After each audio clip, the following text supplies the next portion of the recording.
Otangiz, onangizni qadriga yetishingiz uchun ular nima bo'lishi kerak? O'lish kerak.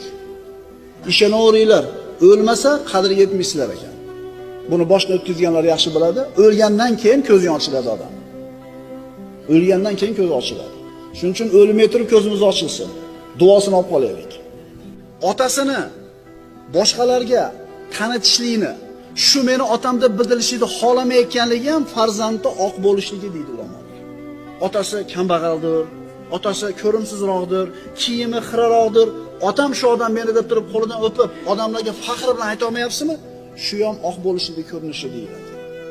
Har qancha manzilating, martabang, mansabing katta bo'lmasin, har qancha hurmat e'tiboring osmon bo'lmasin, otangni izzat ikrom qilishing odamlar oldida mana shu manzilatingni ko'tarsa ko'taradiki, tushirmaydi.